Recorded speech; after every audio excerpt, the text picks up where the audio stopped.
जय जय गुरुदेव, जय जय गुरुदेव, जय जय गुरुदेव, जय जय गुरुदेव। केवल सारा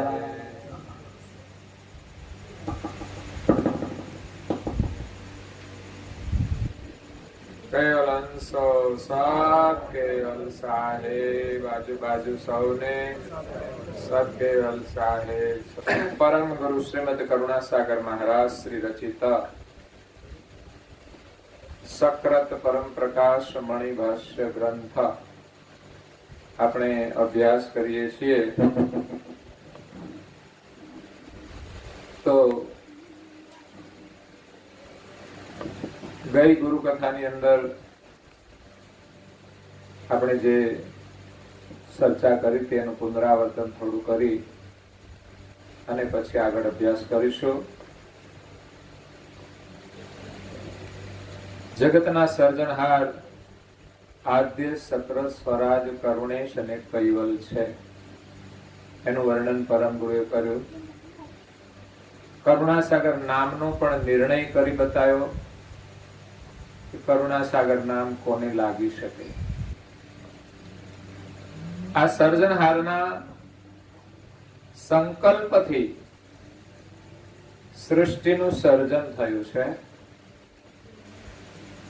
કૈવલ કર્તાએ પોતાની અંશ વૃત્તિથી પ્રત્યેક ઘાટમાં રહેલા અંશોનું સર્જન કર્યું છે। આમ તો સૃષ્ટિનું સર્જન 6 વૃત્તિથી કર્યું છે, 6 વૃત્તિથી, જેનું વર્ણન તત્વજ્ઞાનમાં આગળ આવશે। તો અંશ વૃત્તિથી કર્તાએ પોતાના સંકલ્પ દ્વારા જે અંશોનું સર્જન કર્યું છે એટલે આપણું સર્જન કર્યું છે। આપણે બધા અંશ છીએ અને કર્તાની અંદર જ્યારે સૃષ્ટિનો અંત આવે ત્યારે પાછા એમાં સમાઈ જાય છે। તો પરમ ગુરુ કહે છે કે કર્તાના અંશ વૃત્તિના સંકલ્પથી અનંત અંશો ઉત્પન્ન થાય છે। જ્યાં સુધી કર્તાની અંશ વૃત્તિનો વેગ પહોંચે ત્યાં સુધી બધા જ અંશો સ્થૂલ દેહ, સૂક્ષ્મ દેહ, કારણ દેહ, મહાકારણ દેહ અને પરમ કારણ દેહ કર્તાથી અલગ રહે છે। અલગ રહીને આ જગતની અંદર આનંદ કરે છે। એટલે કે કર્તાના અંશે જે પ્રકારે કર્મ કર્યા હોય, જેમણે સારા કર્મ કર્યા છે એને સારું સુખ મળે છે, જે દુષ્કર્મ કરે છે એ દુઃખી થાય છે। આ ક્રમ આપણે જોઈએ છે, કોઈ સુખી છે તો કોઈ દુઃખી છે, કારણ કે જે જેવા કર્મ કરે છે એવું એને ફળ મળે છે। તો આમાંથી આ જીવ ક્યારે મુક્ત થાય? તો કર્તાના સંકલ્પનો વેગ ચાલે ત્યાં સુધી આ અંશો આ જગતની અંદર રહેવાના છે।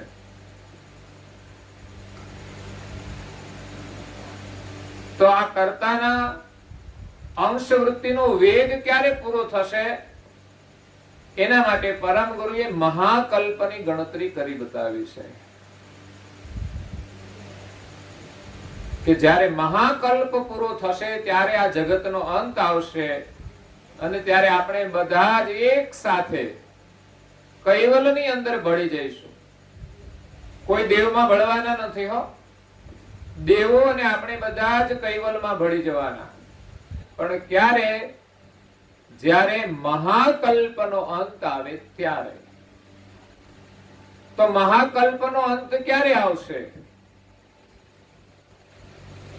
તો એની સુંદર ગણતરી પરમ ગુરુએ બતાવી છે।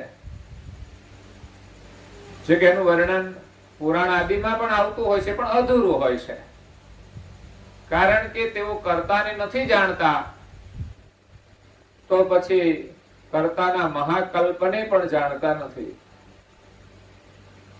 તો પરમ ગુરુએ જે ગણતરી કરી બતાવી છે એની પ્રારંભમાં એની સાથે મળતી આવે। એક તો સમયને માપવાનું એકમ અત્યારે આપણી પાસે છે સેકન્ડ, મિનિટ, કલાક, દિવસ, માસ, વરસ. પછી વરસ પછીનું એકમ કયું?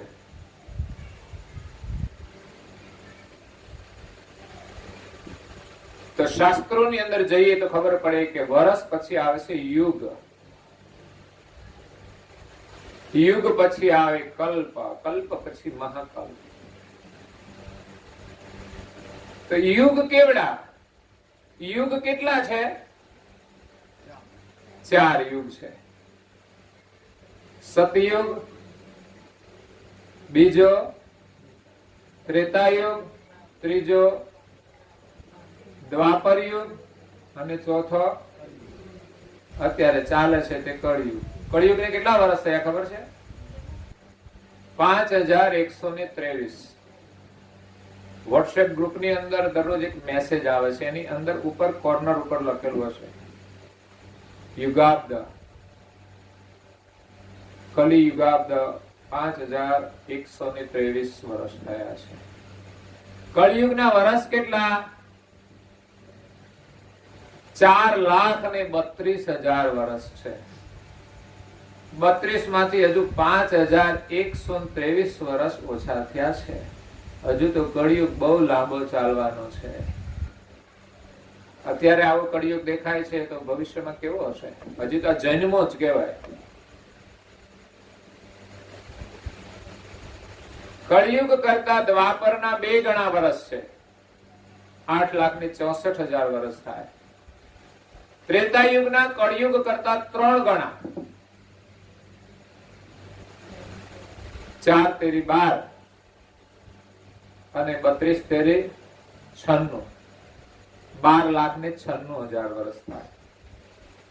અને સતયુગના 4 ગણા કળિયુગ કરતા, એટલે લગભગ 17,28,000 વર્ષ થાય છે. ચારેનો સરવાળો કરીએ એટલે 4,32,000 ને એક મીંડું ચડાવવા એટલે 43,20,000 થઈ જાય.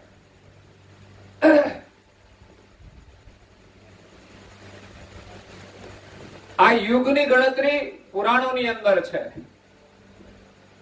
પરમ ગુરુએ ત્યાંથી આગળનું વર્ણન કર્યું છે કે 288 યુગ થાય ત્યારે એક મન્વંતર થાય. પ્રલય કાળ થાય એટલે પછી બ્રહ્માને ત્યાં એક મનુ નામનો પુત્ર થાય અને શત્રુપા નામની કન્યા, એટલે મનુથી જયારે સૃષ્ટિનો વિસ્તાર થાય એટલે એક મન્વંતર કહેવાય છે. 288 યુગે આ પરિવર્તન આવે કે સૃષ્ટિનો પ્રલય થાય, ફરી પાછી મનુથી સૃષ્ટિનો પ્રારંભ થાય, બ્રહ્માથી સૃષ્ટિનો પ્રારંભ થાય. તો 288 યુગ થાય ત્યારે એક મનુ થાય અને આવા 14 મનુ જાય એટલે 4 યુગના વર્ષ તો 43,20,000 છે. એવા 288 યુગ એટલે 72 ચોકડી. એનો ગુણાકાર તો બહુ સંખ્યામાં આવી જાય છે. આ બધું જ કેલ્ક્યુલેશન કરશે તો આપણા ગણતરીના બહાર આંકડા નીકળી જાય. તો 72 ચોકડી જાય ત્યારે એક મનુ થાય ને આવા 14 મનુ જાય. મનુને ઘણીવાર ઇન્દ્રના રૂપમાં પણ કહેવામાં આવે છે કે 14 ઇન્દ્ર રાજ કરીને ચાલ્યા જાય. કોઈ કોઈમાં એવું પણ વર્ણન છે, પણ અહીંયા પરમ ગુરુએ વર્ણન કર્યું છે, આપણા માટે પ્રમાણિત છે. 14 મન્વંતર થાય ત્યારે બ્રહ્માજીનો એક દિવસ થાય છે. બ્રહ્માનો એક દિવસ થાય. આટલા વર્ષ વીતી જાય ત્યારે બ્રહ્માનો એક જ દિવસ થાય. જો કે આ દિવસ પ્રમાણે પાછી રાત્રિ ખરી, એટલા જ વર્ષની પાછી રાત્રિ. દેવોના આયુષ્ય કેવા કહેવાય, એટલે આપણને એમ લાગે કે દેવો અજર અમર છે, પણ ના. આ ગણતરી જોઈશું ત્યારે આપણને આ સૃષ્ટિની રચનાનો બરાબર ખ્યાલ આવશે. તો બ્રહ્માનું આયુષ્ય એક દિવસનું થાય જ્યારે 14 મન્વંતર થાય ત્યારે એક દિવસ પ્રમાણે, રાત્રિ પ્રમાણે, પછી 30 દિવસનો મહિનો, 12 મહિનાનું વરસ અને એવા 100 વર્ષનું આયુષ્ય બ્રહ્માજીનું, પછી એનું મૃત્યુ થાય, ફરી પાછો બ્રહ્માનો જન્મ થાય 100 વર્ષ પછી. અને એવા 1000 બ્રહ્મા ચાલ્યા જાય. 1000 પાછળ કેટલા વર્ષના વર્ષ. આપણે તો આ ચકડોળની અંદર ફરીએ છીએ કેટલા યુગોથી. લગભગ કોઈ ઘાટ મને લાગે છે કે બાકી તો નહીં જ હોય, એ ઘાટમાં આપણે ન ગયા હોઈએ. તો 1000 બ્રહ્મા જાય ત્યારે વિષ્ણુની એક ઘડી થાય છે. એટલે વિષ્ણુ મોટા, બ્રહ્મા 1000 ચાલ્યા જાય ત્યારે વિષ્ણુની એક માત્ર ઘડી એટલે 24 મિનિટ ગણાય આપણી તો. એક ઘટિકા થાય છે. ઘટિકાનો અર્થ ઘડી હશે એવું માનીએ છીએ. કદાચ એક દિવસ ગણે તોય શું, 1000 બ્રહ્મા ચાલ્યા જાય ત્યારે વિષ્ણુની માત્ર એક ઘડી થાય.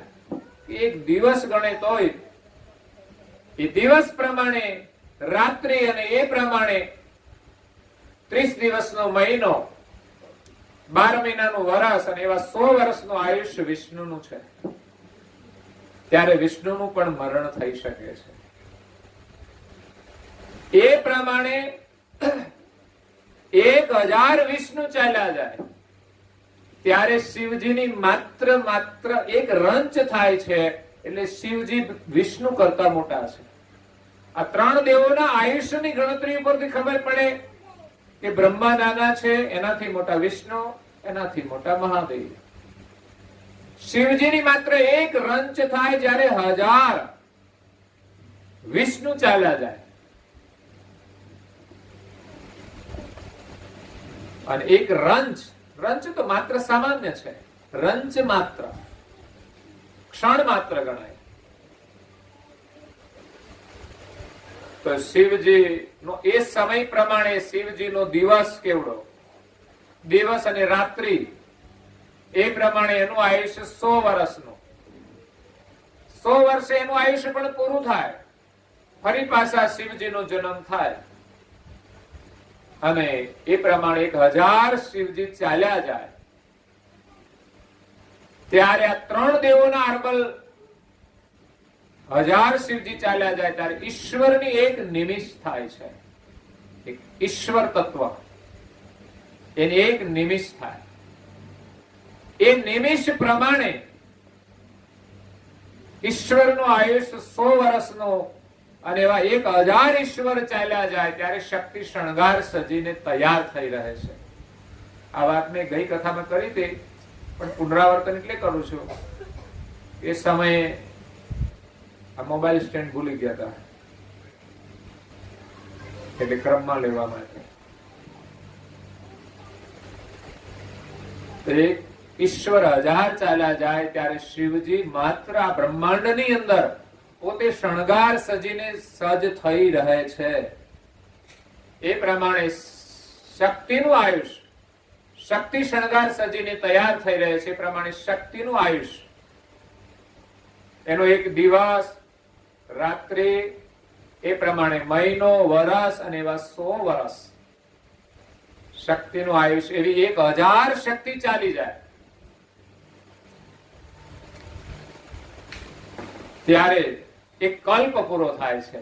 આ કલ્પ આવડો છે, બોલો. 1000 શક્તિ ચાલી જાય ત્યારે એક કલ્પ થાય છે. કલ્પ અને મહાકલ્પમાં ફરક છે. કલ્પ અનુસાર પરમ ગુરુ કહે છે કે એવા જયારે 1000 કલ્પ વીતી જાય ત્યારે નિરંજનની એક નિમિષ થાય છે. આદ્ય પુરુષ નિરંજન. અને એક નિમિષ અનુસાર પછી એનું 100 વર્ષનું આયુષ્ય છે. એનો એક જ વાર જન્મ થયો છે, એનું આયુષ્ય પૂરું થયું એટલે જગતનો અંત આવશે. મહાકલ્પનો અંત આવી જાય છે એક નિરંજનના આયુષ્યમાં. બાકી બધા 1000 વખત જન્મે છે, મરે છે. અને એ પૂરું થશે એટલે કર્તાની જે અંશ વૃત્તિ છે એના સંકલ્પનો વેગ પૂરો થઈ જશે એટલે આપણે બધા કર્તાની અંદર ભળી જઈશું. નિરંજન સહિત બ્રહ્મા વિષ્ણુ મહેશ શક્તિ આપણે બધા જ અંશો કર્તાની અંદર ભળી જઈશું.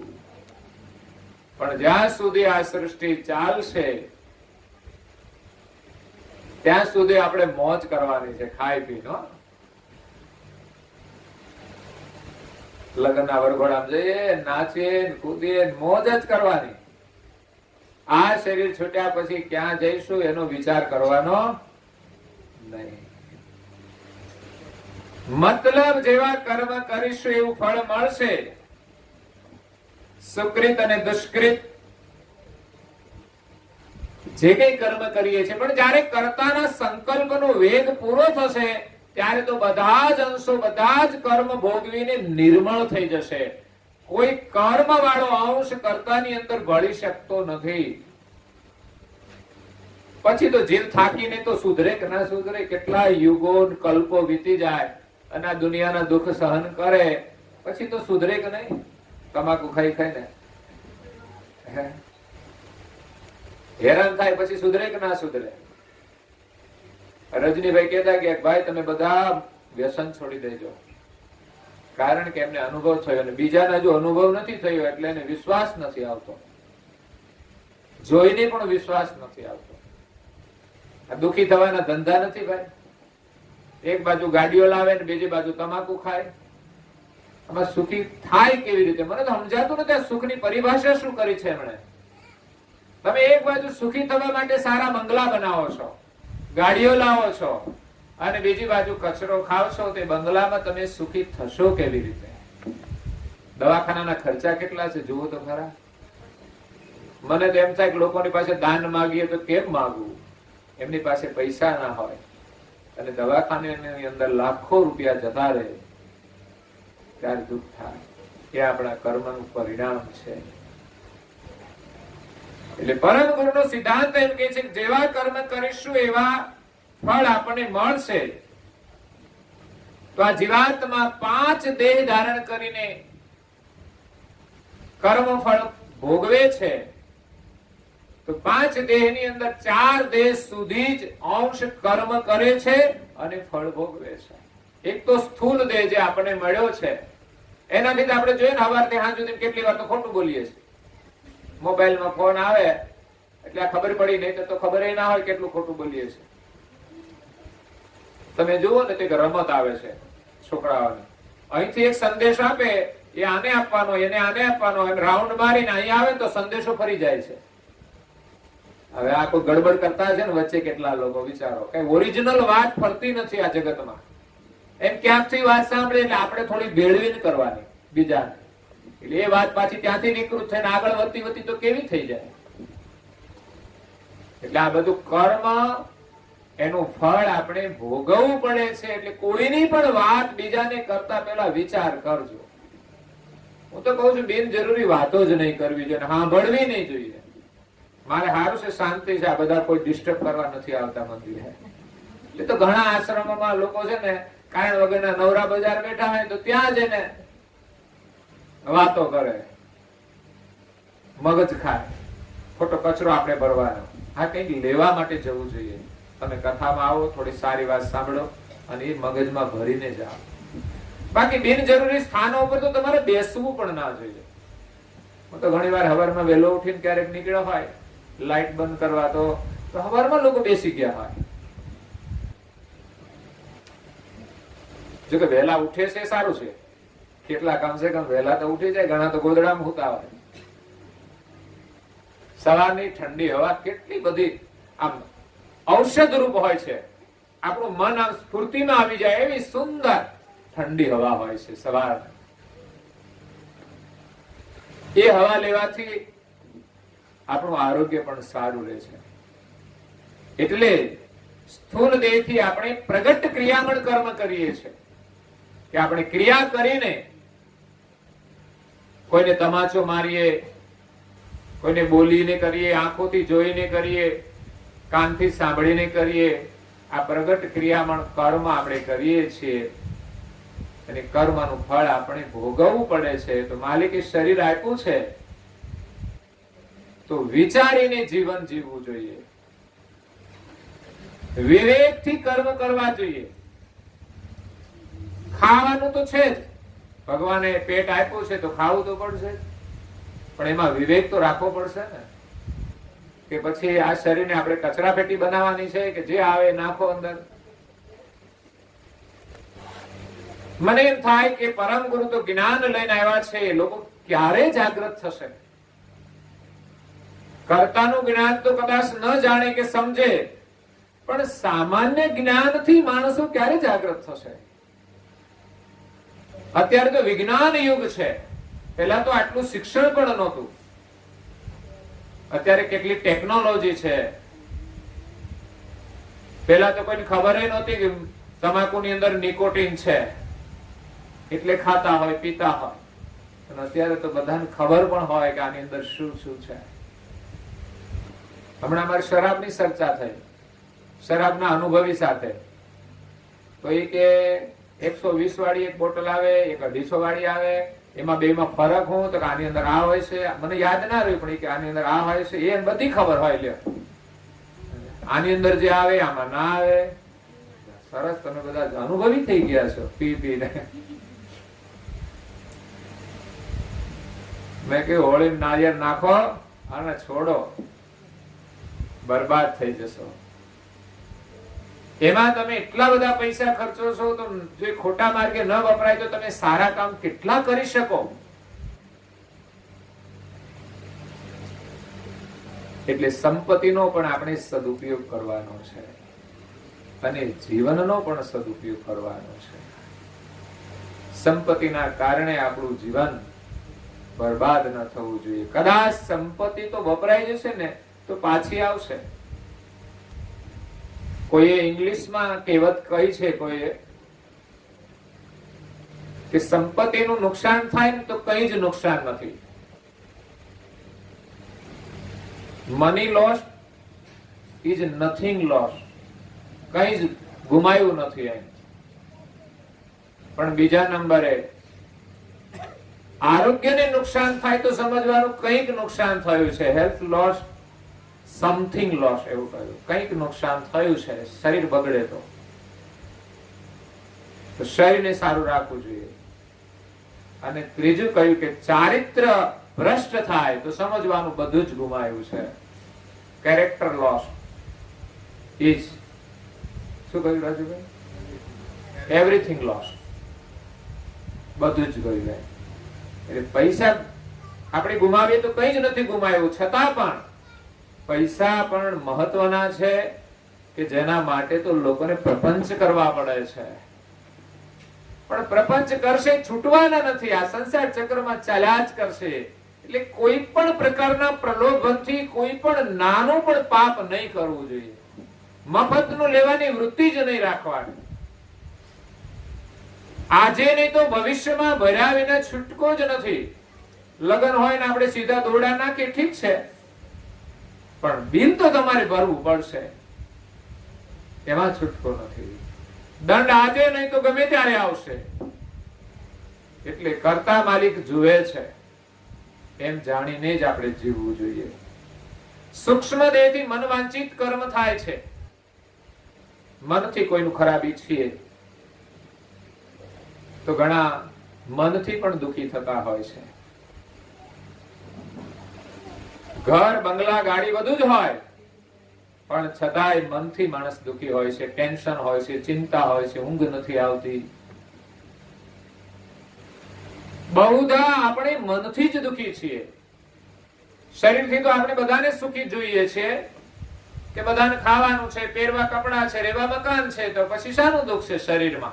કઈ જ નહીં. ઓઢવાનું છે, પહેરવાનું છે, પગમાં જૂતિયા છે, એક જોડી નહીં 5-5 જોડી હશે, વધારે હોય તો કહેવાય નહીં. મેચિંગ સેન્ટરમાં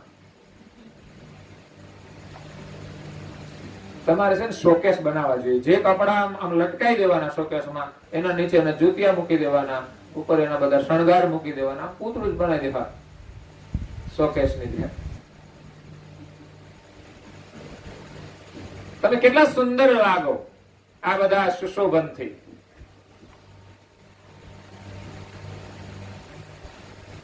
પણ જ્યારે માણસ જીવવામાં વિવેક નથી કરતો ત્યારે આવું પરિધાન એમને ધારણ કર્યો હોય છતાં પણ એ સુખી રહેતો નથી, માનસિક રીતે દુઃખી હોય છે.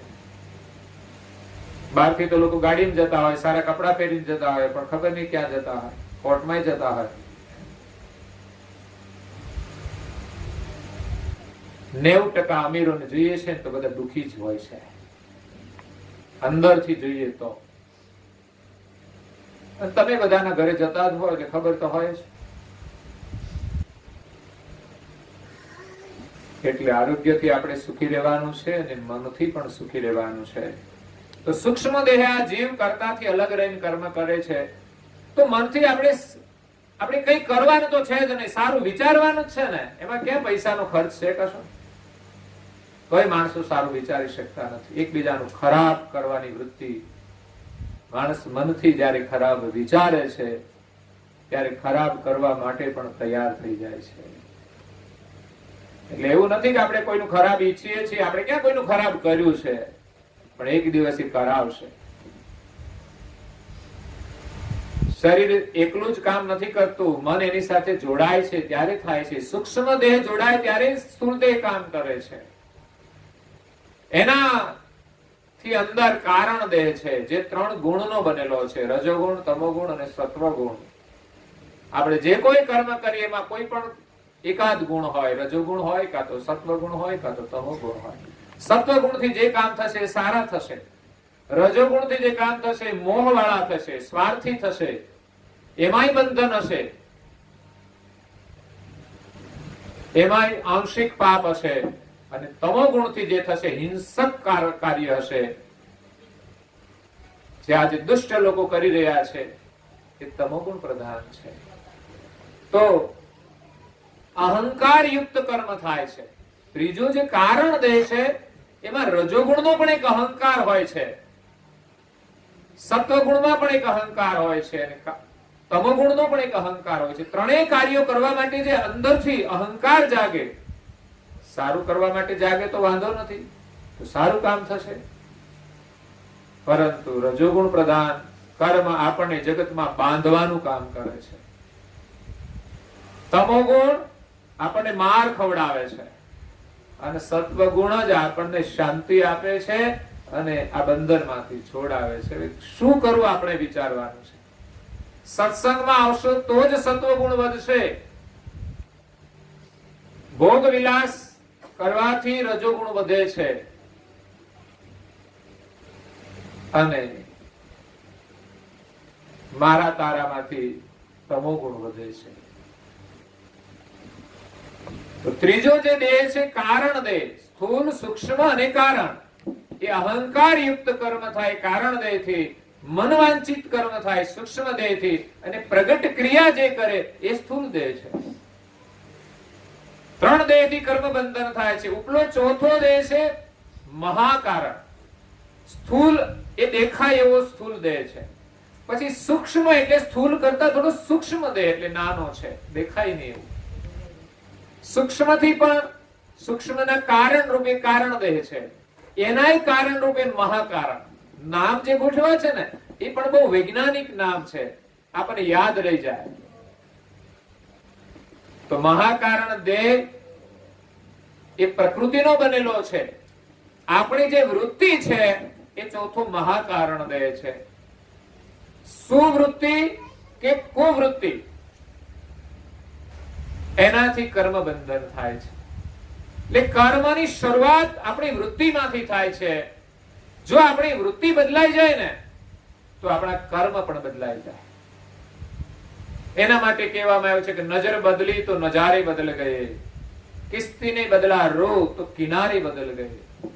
માણસ જીવનભર ગતિ તો કરે જ છે, પણ એને જો સાચી દિશા મળી જાય તો એ સારા માર્ગે આગળ વધી શકે છે, પ્રગતિના માર્ગે આગળ વધી શકે. ખોટા માર્ગે માણસ ચડી ગયો તો જિંદગીભર મહેનત તો એ કરશે પણ જીવનભર કેટલું નુકસાન કરશે અને 84 ના ચક્કરમાં ભટકવું પડશે, દુઃખી થવું પડશે. 4 દેહ થી કર્મ થાય છે. 5મો જે પરમ કારણ દેહ છે એમાં કોઈ કર્મ નથી, કર્મ રહિત છે એ પાંચમા પરમ કારણ દેહની અંદર અંશનું સ્થાન આવેલું છે. અને એ દેહમાં જો અંશ પોતાની વૃત્તિને શુદ્ધ કરીને જાય તો એ દેહ પરમ સુખથી ભરેલો છે. અને એ નિરંજન તત્વનો દેહ છે. એક તત્વનો નિરંજન રૂપી નૂર ભૂમિકા કહેવાય, પ્રકાશ છે, જે પરમ આનંદથી ભરેલી છે. ભક્તિ કરીને આપણે ત્યાં જવાનું છે. અહીંયા તો ક્યાંય આવો આનંદ મળશે નહીં.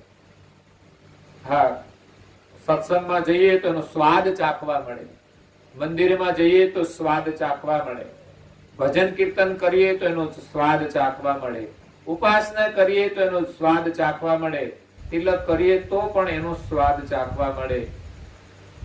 પણ કાયમને માટે આપણને એ ભૂમિકાની અંદર આનંદ મળે. એ પાંચમા પરમ કારણ દેહની પરમ ભૂમિકા છે. એ તો એનું વર્ણન પરમ ગુરુ કે છે અહીંયા આ મલિન દેહ કહી શકાય નહીં. એ તો એ ભૂમિકાની અંદર જ્યારે આપણે જઈશું અને અનુભવ થશે ત્યારે જ ખબર પડશે કે આનંદ કેવો છે. અને એના માટે અનેક સંન્યાસીઓએ રાજ વૈભવનો ત્યાગ કરી અને સંન્યાસનો માર્ગ લઈ અને જંગલમાં જઈને તપસ્યાઓ કરી છે. રાજ વૈભવ ક્યારે છૂટે? આ પરમ સુખની જ્યારે મહેચ્છા જાગે ને કે મારે તો આવું પરમ સુખ પ્રાપ્ત કરવું છે, આ સુખ તો બધું છોડવાનું છે. એકવાર ગમે તેટલી ઈચ્છા રાખીએ તો પણ એક દિવસ તો આપણે આ શરીર જ્યારે છોડીશું ત્યારે છોડવું જ પડશે. શરીરમાં મમતા છે એ પણ જો કે વૃદ્ધાવસ્થા આવે ને એટલે છેલ્લે તો જીવની આ શરીરમાં મમતા ઓછી તો થઈ જ જાય. પછી જેટલો યુવાનીમાં એ અરીસા સામે જોવે છે એટલો મને નહીં લાગતું કે વૃદ્ધાવસ્થામાં જોતા હોય. પછી હું જોવા જેવું તો કશું રહ્યું ના હોય. છત્રી ધોળી થઈ જાય પણ ઘણા લોકો કાળી કરીને એમ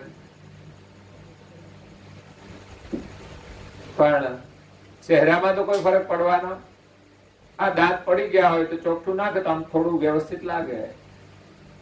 એ સિવાય તો બીજો કોઈ વિકલ્પ નથી. પણ છતાંય શરીરની વાસના તો છૂટતી જ નથી. હા, એમ મનમાં એમ થયા કરે કે આ શરીર આમ યુવાન ને યુવાન રહેતું હોય તો કેવું સારું. કઈ રાજાઓ બીજાની યુવાની માગીને જીવ્યા તોય એને સંતોષ ના થયો. એક રાજાને તો એમના દીકરાએ પોતાની યુવાની આપી ભોગની ઈચ્છા માટે, પણ તોય આ સંસારમાં માણસને સુખ મળવાનું નથી. એટલે પરમ સુખની પ્રાપ્તિ કરવી હોય તો આપણે ભજન સ્મરણ કરવું જોઈએ, નહીં તો આપણું જીવન આમ જ પૂરું થઈ જશે. તો પરમ ગુરુએ આગળ વાત કરી કે ભજન સ્મરણનું ફળ 4 દેહ સુધી એમ કહેવાય છે કે જે સુકૃત અને દુષ્કૃત હોય તો સુકૃત કરે તો એને સુખ ભોગવવા મળે છે અને દુષ્કૃત કરે તો દુઃખ ભોગવવું પડે. પણ પરમ કારણ દેહમાં જ એકલું માત્ર સુખ છે, ત્યાં દુઃખને કોઈ સ્થાન જ નથી. એને જ સુખ કહેવાય. સંસારમાં જે સુખ છે એ ખરેખર તો સુખ જ ના કહેવાય. પણ છતાંય દુઃખની સરખામણીમાં એને આપણે સુખ માનીએ છીએ કે ભાઈ ખાવાનું ન મળે તો દુઃખ તો ખરું જ, અને ખાવાનું મળે એને સુખ કહેવાય. પણ આપણે તો ટેસ્ટફુલ હોય એને સુખ માનીએ છીએ, સ્વાદિષ્ટ હોય એને સુખ માનીએ છીએ. એટલે પરમ કારણ દેહમાં માત્ર એકલું સુખ જ ભોગવવા મળે છે.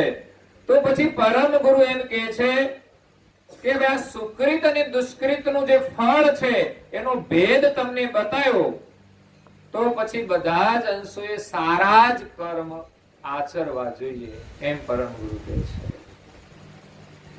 પોતાના કર્મના ફળ પોતે જ ભોગવવાના છે તો શા માટે સારા કર્મ ન કરવા જોઈએ? સમજણ પડતી નથી કે આપણા જ કર્મના ફળ આપણે ભોગવવાના હોય તો સારા શા માટે ના કરીએ? આપણે કોઈ બીજાનું કામ કરીએ ત્યારે મનમાં એવું રાખવું જ નહીં કે હું બીજાને મદદ કરું છું કે બીજાનું કામ કરું છું. હું મારું જ કામ કરી રહ્યો છું, હું જે સારું કામ કરી રહ્યો છું એનું ફળ મને જ મળવાનું છે. એટલે હંમેશા આપણે સારા કામ કરવા જોઈએ, અને સારા કામ કરવાથી દરેક પ્રાણીને સારું સુખ મળે છે, અને બધાને સુખ ગમે છે. દુઃખ કોઈને ગમતું તો પછી શા માટે કચરો ખાવો જોઈએ? કેન્દ્ર બિંદુ આપણું ત્યાં છે.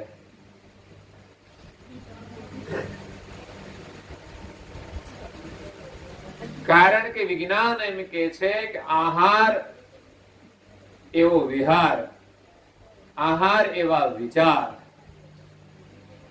આહાર જ આપણા વિચારોનું કારણ છે. બસ માત્ર આહાર બદલાઈ જશે તો તમારા વિચાર બદલાઈ જશે, ને વિચાર બદલાશે તો વાણી પણ બદલાશે, ને વાણી બદલાશે તો કર્મ પણ બદલાશે. સંપૂર્ણ જીવન બદલાઈ જશે. એટલે બહેનો સારું ભોજન બનાવીને આપે છે, પરંતુ ભાઈઓ બહારથી કચરો ખાય છે. બહેનો થોડા દયાળુ છે. જો કડક શાસન રાખે ને તો સુધારો થાય. સરકારના કડક નિયમ ના હોય ને તો આ બધા ઘરે ઘરે તોફાન કરે. બોલો, લોકોને પાપ કરવાનો ડર છે થોડો, કે આપણે ખોટું કરશું તો કાયદા મુજબ પોલીસ લેવા આવશે અને આપણું સામયું કરશે. બાકી તો બધા જ પાપ કરવા માટે તૈયાર થઈ જાય. હા, બાકી શેરીમાંથી કોઈનાથી નીકળાય નહીં એવો સમય છે. પણ એને બધાને ભય છે કે જો આ કામ કરીશું ખબર પડશે તો પોલીસ સ્ટેશનની મુલાકાત લેવી પડશે. એટલું નહીં, ત્યાં પ્રસાદ પણ સારો મળે, જે ફરસાણ મિષ્ટાનની દુકાનમાં ના હોય એવો પ્રસાદ. મેથી પાક ખવડાવે, મેથી પાક. એટલે નાના નાના જે કર્મ છે એનાથી પણ સાવધાન રહેવું જોઈએ. એ કુદરતી રીતે એનું ફળ મળે છે, પણ ઘણા લોકોને વિશ્વાસ નથી આવતો કે જ્યારે થાય ત્યારે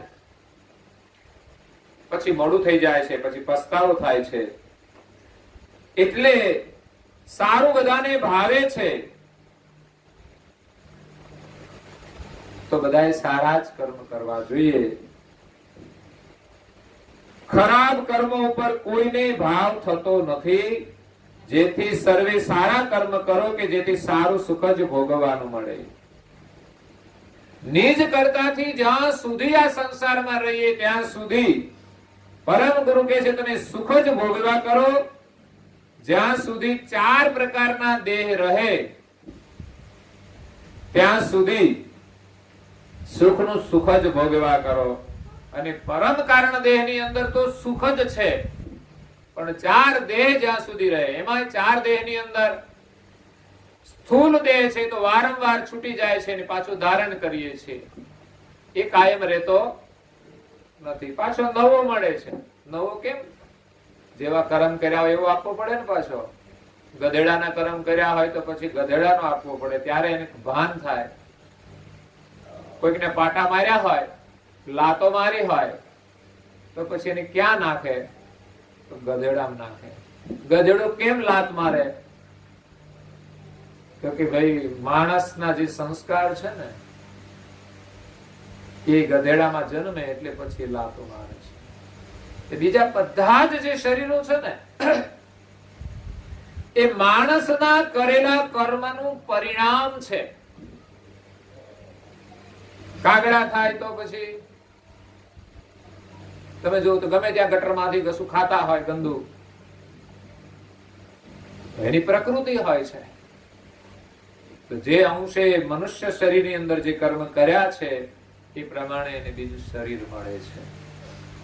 એટલે સ્થૂલ દેહ વારંવાર ધારણ કરવો પડે છે. એ ભાડુતી મકાન જેવો છે. ભાડાનું મકાન ક્યારે ખાલી કરવું પડે એની આપણને ખબર હોતી નથી. હરકી રીતે રહે તો વળી મકાન માલિક ખાલી જલ્દી ન કરાવે, બાકી જો ઘરમાં તોફાન કરે તો એને જલ્દી ખાલી કરવું પડે છે. એમ આ શરીરમાં આ જીવાત્માએ જો તોફાન કર્યું, ન ખાવાનું ખાધું, ન પીવાનું પીધું, ન બોલવાનું બોલ્યા, તો જલ્દી ખાલી કરવું પડે છે. આ ઘણા મારામારી જતા રહે, હું કઈ એના મોતે મર્યા છે? એના કર્મે જલ્દી ગયા છે. છોડીને જઈએ તો પણ જવાય, કોઈ છોડાવે તો પણ જવાય, અને કુદરતી રીતે પણ જવાય. કુદરતી રીતે આયુષ્ય પૂરું થાય ને જાય, કુદરતી રીતે જાય છે. ઘણી વાર કોઈ છોડાવે તો પણ જવાય, કોઈના દ્વારા કોઈનું મૃત્યુ થઈ જાય છે. તો મૃત્યુના પણ પ્રકાર છે અલગ અલગ. તો આ શરીર મળ્યું છે, એમાં આપણે કાયમ રહેવાના નથી. અને કાયમને માટે જ્યાં સુધી આ શરીરમાં રહીએ ત્યાં સુધી સુખી રહેવું હોય તો આપણે સારા કર્મ આચરવા જોઈએ. પછી ગયા ચેપ્ટરની અંદર આપણે વાંચન કર્યું તો 5 દેહ જે ધારણ કર્યા છે એનો નાશ નથી થતો. એમાં સ્થૂળ દેહનો નાશ થાય છે, પણ બીજા 4 દેહ કરતા માલિકે વજ્રમય બનાવ્યા છે, લાંબા આયુષ્ય વાળા બનાવ્યા છે. જેમ દેવોનું આયુષ્ય લાંબુ છે, એમ આ જીવાત્મા જે આ શરીરમાં રહે છે એમાં સ્થૂલ દેહ તો દેખાય છે 50, 60, 100 વર્ષ, પણ સૂક્ષ્મ કારણ, મહાકારણ અને પરમ કારણ આ વજ્ર વાળા બનાવ્યા છે. એમ કહેવાય છે કે સ્થૂલ દેહ કરતા હજારો ગણું આયુષ્ય સૂક્ષ્મ દેહનું છે. એટલે લાંબો સમય થશે ત્યારે સૂક્ષ્મ દેહનો અંત આવશે. પછી એના કરતા 1000 ગણું આયુષ્ય કારણ દેહનું છે, એનાથી 1000 ગણું આયુષ્ય મહાકારણનું છે. અને પરમ કારણ દેહ તો કર્તાના સંકલ્પનો વેગ પૂરો થાય ત્યાં સુધીનો માલિકે અજર અમર બનાવ્યો છે. કારણ કે અંશને આ સૃષ્ટિ ચાલે ત્યાં સુધી પરમ કારણ દેહમાં રહેવાનું છે, પણ 4 દેહમાં કર્મ ભોગવવાના. જો અત્યારે જ સારું જીવન જીવી ભગવાનની ભક્તિ કરી અને પરમ કારણ દેહમાં પહોંચી જાય તો એને આ 84 માં ભટકવું પડે નહીં, અને પરમ કારણ દેહમાં આનંદ ને આનંદ. પછી કોઈની હારે છૂટાછેડા લેવા પડે? અહીંયા છે ને આ બધા લગ્ન કરશો એટલે મુસીબતો છે, છૂટાછેડા ના લેવા પડે તો સંઘર્ષ તો ચાલ્યા જ કરે. આપણું ધાર્યું કઈ થાય નહીં એટલે મુસીબત છે. અને એકબીજા વિના ચાલતું પણ નથી, નહીં તો એકલા જીવે તોય જીવાય, અમે નહીં જીવતા. એ હિંમત જોઈએ તમારી. ભગવાનનું ભજન કરો તો જીવી શકાય, સંસારમાં રહીને તો ના જીવી શકાય. પરંતુ આ દુનિયામાં એવા લોકો છે એમ માને છે કે આ શરીર છૂટી જાય એટલે આપણો મોક્ષ થઈ જાય છે. બ્રહ્મજ્ઞાનીઓ એવા પણ છે એ માને છે કે આ શરીર છૂટે આપણો મોક્ષ થઈ જાય, પછી આપણે શું કરવાનું સારું કર્મ? જો આવી જ માન્યતા હોય તો માણસ કોઈ સારું કર્મ કરે અને પાપ કર્મ છોડે નહીં. એમ જ માને કે આપણે ક્યાં ભોગવવા છે. પરંતુ આ 4 દેહ છે ને કોઈના છૂટવાના નથી, વજ્રમય બનાવ્યા છે. સ્થૂળ દેહ છૂટશે પણ પાછો ધારણ કરવો પડશે. એટલે બ્રહ્મજ્ઞાનીઓને સમજાવવા માટે પરમ ગુરુએ કહ્યું કે તમે ભલે માનતા હો કે આ શરીર અમે જ્ઞાને કરીને નાશ કરી દઈશું, પણ એમ તમારા વૈતળ જ્ઞાનથી નાશ થાય એવા નથી. બ્રહ્મજ્ઞાનીઓ માને છે કે આ જગત તો સ્વપ્ન છે, આમાં કોઈને કર્મ બંધન લાગે નહીં, કશું છે જ નહીં, કે આ તો સ્વપ્ન છે. એક રાજાની કોઈ સવારી હોય ને એમ જોવે છે કે આ રાજાની સવારી જાય છે તો પણ એમ માને કે આ તો બધું સ્વપ્ન છે. કોઈ પણ કર્મ કરે તો એને પણ એમ માને કે આ સ્વપ્ન છે, માનીને ગમે તે રીતે જીવે, પણ એ કર્મ ભોગવા વિના છૂટકો નથી. એ રીતે શરીરનો નાશ થવાનો નથી એમ પરમ ગુરુ એક દ્રષ્ટાંત આપીને કહ્યું હતું. પણ આ સમજણ કેવી છે એનું આપણે ખાલી વાંચન કરીને સમાપન કરીએ, પછી આવતી કથામાં એનું રિપીટેશન કરી લઈશું. પાના નંબર 18 ઉપર આપણે વાંચન કરવાનું છે. પ્રશ્ન લખ્યો છે કે આ સમજ કોના જેવી છે કે જે બ્રહ્મજ્ઞાનીઓ કહે છે કે આ જગત મિથ્યા છે, એટલે આપણને કોઈ કર્મ બંધન લાગતું નથી, અને આ સ્થૂળ દેહ નાશ પામતા આપણો મોક્ષ થાય છે, એવું જે માને છે એની સમજણ કેવી છે? પરમ ગુરુ તો એમ કહે છે કે આ કર્તાનું જગત તમે ભલે મિથ્યા કહો છો, એ નાશવંત હોવા છતાંય સત્ય છે. એમાં તમે કર્મ કરો તો ફળ ભોગવવું પડે. અને સત્ય સર્જનહારથી ઉત્પન્ન થયેલું છે અને આખરે સત્યમાં સમાય છે. પરંતુ સ્થૂલ દેહ નાશ પામતા તમે એને અસત્ય કહો છો, માટે નિજ કર્તાની અને કર્તાના કૃતની તમને જાણ નથી. એટલે ઘણી વાર દુનિયામાં લોકો બકવાસ કરતા હોય છે, અનેક પોતપોતાની માન્યતાઓ ચલાવતા હોય છે. ઘણા લોકો એમ કે માણસનું માણસ થાય, પશુનું પશુ જ થાય. એ માન્યતા પણ સાચી નથી, પણ માનવા વાળા હોય છે. માણસનો માણસ થાય તો પછી પશુનો પશુ થાય, તેનું કલ્યાણ ક્યારે થશે? અને બંધ બેસતું નથી. એ એમ કે છે કે બોરનું એક બીજ હોય, એમાંથી જે બોર લાગે એ બધાને બોર જ લાગે. એનું પાછું બીજ વવાય એટલે એની પાછા બોર જ લાગે. પણ એ એની સાથે બંધ બેસતું નથી કે આ જીવ માનવનું શરીર પ્રાપ્ત કરે પછી એ શરીર છોડ્યા પછી એને શરીર માનવનું જ મળે, એ દાખલા સાથે બંધ બેસતું નથી. હા, મનુષ્યને ત્યાં જન્મ થાય, મનુષ્યનો થાય છે, એ બંધ બેસે. પ્રાણીને ત્યાં જેનો જન્મ થાય છે, પ્રાણી જ જન્મે છે, એ બંધ બેસે છે. પ્રત્યેક ઘાટની અંદર રહેલી વાસના સમાન છે. આપણને જેમ ખાવાનું ભાવે ને મિષ્ટાન, એમ ભૂંડને ભાવે છે વિષ્ટા. તો એ બધી વાસના સમાન છે. એટલે મનુષ્ય દેહમાં જો વાસના રાખી તો પ્રાણીમાં જઈને પણ આપણે ખાવા પાછળ દોડીશું. તો કર્તાના કૃતની ખબર નથી, એમ માને છે કે આ જગત મિથ્યા છે. એની સમજ કેવી છે? તો એના જવાબમાં પરમ ગુરુ કહે છે, જેમ શેખ સલ્લી આગળ એક પુલિયા હતા, પુસ્તકમાં ધ્યાન આપજો. તેમણે જોશીને પૂછ્યું કે મારું મૃત્યુ ક્યારે થશે? એક શેખ સલ્લી એક જ્યોતિષને કહે છે કે મારું મૃત્યુ ક્યારે થશે? ત્યારે જ્યોતિષે એક હાસ્ય કર્યું કે તમે ભૂખ્યા પેટે તમારા કાચા સૂતરનો તાર બાંધી દેજો. જ્યારે ભૂખ્યા હો ત્યારે, એટલે ઉપવાસી પેટે કાચા સૂતરનો તાર બાંધી અને પછી તમે ખાવાનું શરૂ કરજો, રાબ પીજો. તૃપ્ત થાવ ત્યાં સુધી, આમ પેટ ફૂલીને દડો થાય ત્યાં સુધી તમે રાબ પીજો. અને રાબ પીતા સૂતરનો તાર જ્યારે તૂટી જાય ત્યારે સમજો તમારું મૃત્યુ થઈ ગયું. લાઈટ થી નથી ચાલે, ઓલા ઈકો બંધ કરી દો ને, ખોટું ચાલુ છે બધું. આ પ્રમાણે સૂતરનો તાર તૂટ્યો એટલે શેખ સલી જમીન ઉપર ગબડી પડ્યો. મર્યો નથી છતાં પણ પેલા એ કહ્યું જ્યોતિષે કે તાર તૂટે એટલે તમારે સમજવાનું તમારું મૃત્યુ થયું, એટલે એમ કરીને ગબડી ગયો. તો પરમ ગુરુ કહે છે તાર તૂટે શું તે મરી ગયો હશે? શું તે પાછો નહીં ઉઠે? ઉઠવાનું જ છે. તો એ પ્રકારે આ સ્થૂલ જે શરીર છે એ પણ કાચા સૂતરના તાર જેવું છે. એ વિખરાય તમે પંચભૂતના પંચ ભાગ પંચ મહાભૂતમાં મેળવી અને એમ કહો છો કે પંચભૂતમાં શરીર ભળી જાય છે અને છઠ્ઠા ચૈતન્યને ભેળવીને એકતા કરીને મોક્ષ માનો છો કે પંચભૂતનું શરીર પંચભૂતમાં ભળી ગયું ને આત્માનો તો મોક્ષ થઈ ગયો. તો પછી આ વાસના ક્યાં ગઈ હશે? પરંતુ એનો સિદ્ધાંત ખોટો છે. માટે તમારી ગતિ જે બ્રહ્મજ્ઞાનીઓ કે છે શેખ સલ્લી કરતા વધારે નથી. કારણ કે કર્તાના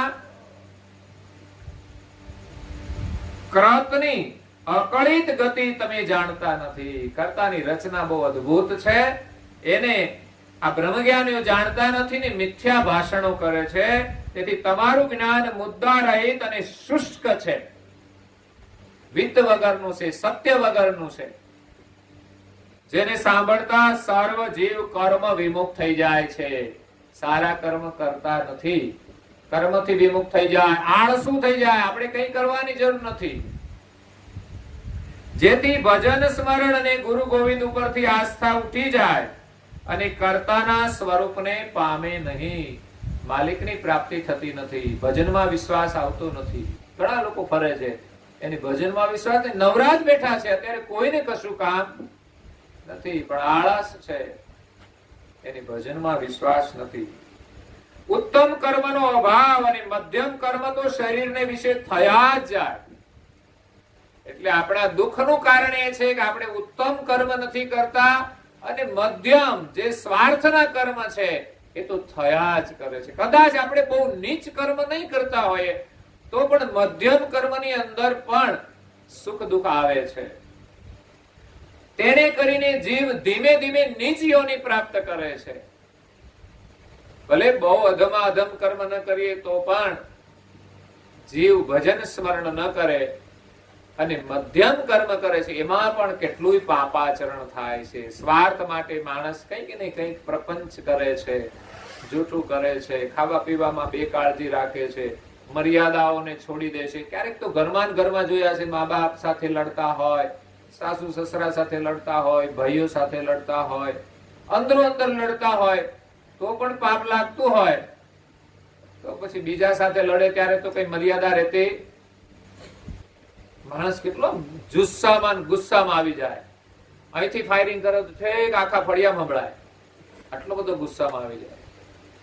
આ તો સંસ્કાર હોય ને તો જ આપણે બધા હળી મળીને રહી શકીએ, નહીં તો આ ફળિયાવાળાને પેલા ફળિયાવાળાને મેળ ના પડે, પેલા ફળિયાવાળાને મેળ, આ બધા ઇન્ડિવિજ્યુઅલ થઈ જાય.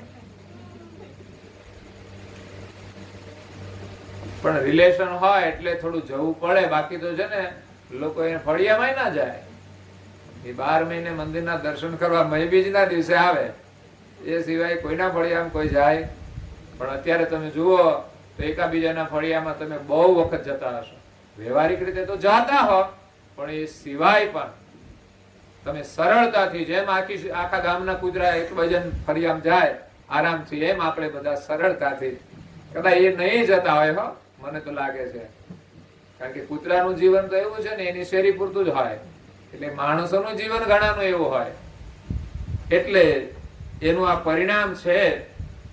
તો જીવાત્મા જો ઉત્તમ કર્મ નહીં કરે તો મધ્યમ કર્મથી નીચ યોનિમાં જશે.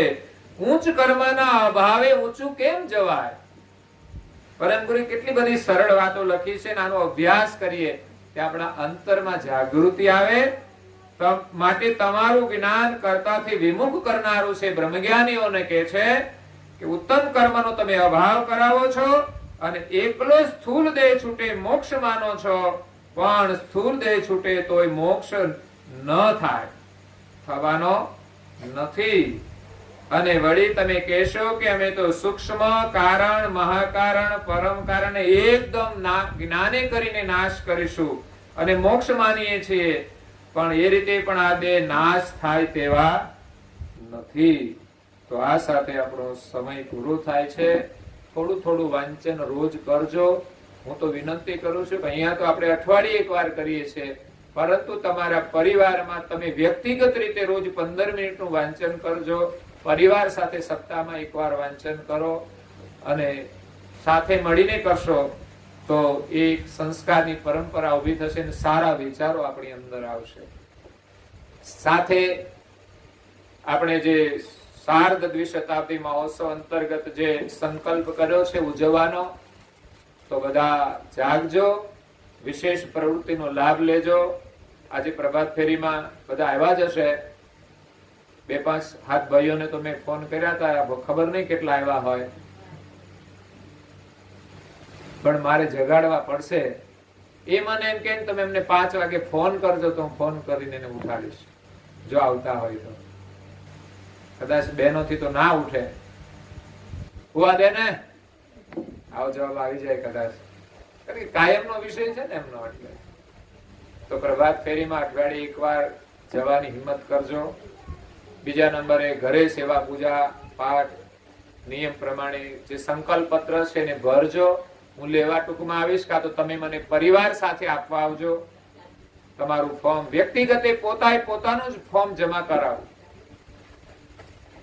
અને તિલક પણ ધારણ કરો તો થઈ શકે એવું છે, એમાં કશું અઘરું નથી.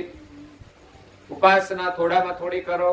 અઠવાડિયામાં એકવાર આપણે મંદિરમાં આવીને ઉપાસના કરો. શનિવારે ઉપાસના કેન્દ્ર, આજે ગુરુવાર, કાલે ને પરમ દિવસે સંધ્યા સમયે જો અનુકૂળતા હોય ભાઈઓ, સમય જો કાઢી શકો તો સંધ્યા આરતીનો તમે લાભ લેજો. અને બહેનો પણ રસોઈ બનાવીને વધુમાં વધુ સંખ્યા મંદિરમાં અઠવાડિયામાં એકવાર થાય.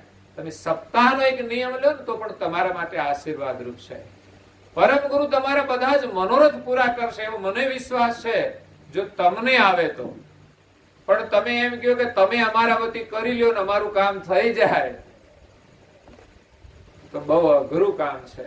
અમારાથી થાય ખરું, પણ અમે કરી શકીએ કેટલું અને કેટલાનું એ અમારી કેપેસિટી છે. કરુણાસાગર મહારાજ શ્રી બધાનું કરી શકે, પણ એ પણ એમ કે છે કે તમે કંઈક કરો. આપણે કરીશું એના કરતા તો 10 ગણું કામ કરશે. એટલે પરિવાર સાથે તમારે કરવાનું છે. અઠવાડિયામાં એકવાર સત્સંગમાં પણ તમે આવો છો, ભાઈઓને પણ લાવજો. હું તો કહું, કામ તો કોઈક દિવસો હશે, પણ મહિનામાં 1 દિવસ ને 2 દિવસ તો તમે લાવી શકો.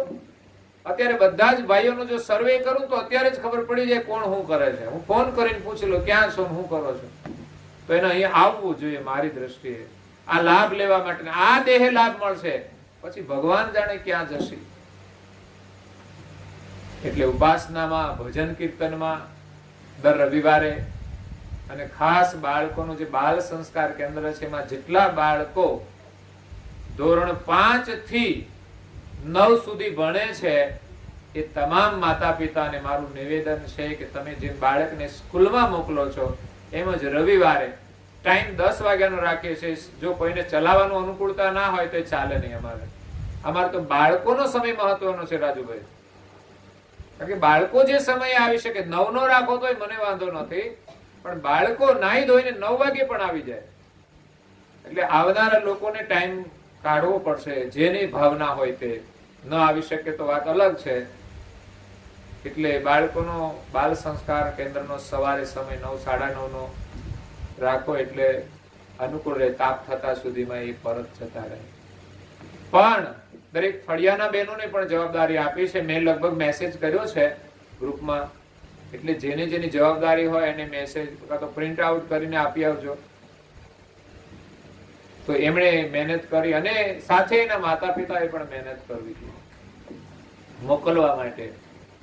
બાળ સંસ્કાર કેન્દ્ર ચાલશે ને 1 વર્ષ સુધી બાળકો એમાં રહેશે તો એને ઘણો બધો લાભ મળશે. અને આ પ્રક્રિયા તો કાયમ માટે ચલાવવા જેવી છે. અને સંસ્કાર કેન્દ્ર જે ચલાવવા વાળા છે એ પણ ખાસ તૈયારી કરીને સરસ રીતે બાળકોને એમને જરૂરી સંસ્કારનું જ્ઞાન આપે. નહીં તો પછી એ પણ જો યોગ્ય રીતે ન ચાલે તો પણ બાળકો આવતા બંધ થઈ જાય. જેમ સ્કૂલોમાં કોઈ આ સ્કૂલમાંથી બીજી સ્કૂલમાં જતા રહે, એમ બાળ સંસ્કાર કેન્દ્ર ચલાવવાનું એ પણ મહત્વનું છે. જે ચલાવતા હોય એટલે એમના માટે પણ નવું માર્ગદર્શન, નવી વાર્તાઓ હોય કે દ્રષ્ટાંતો હોય બાળકોને આપવા પડે. તો એવું વાંચન કરો. બાળકો વિશેની પુસ્તિકાઓ છે, એમાંથી વાંચન કરી અભ્યાસ કરીને બાળ સંસ્કાર કેન્દ્ર પ્રાથમિક જે સંસ્કારો છે એ બાળકોને આપણે આપવાના છે. તો આ સાથે શારદી શતાબ્દી મહોત્સવ અંતર્ગત આજની કથાને અહીંયા વિરામ આપીએ છીએ. અસ્તુ સત્ય સાહેબ.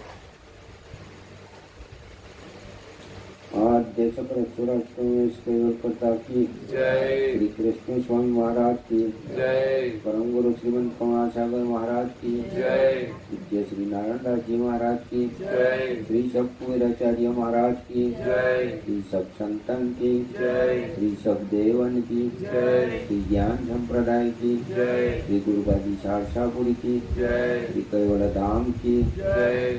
कथा पुराणिका सत केवल साहिब.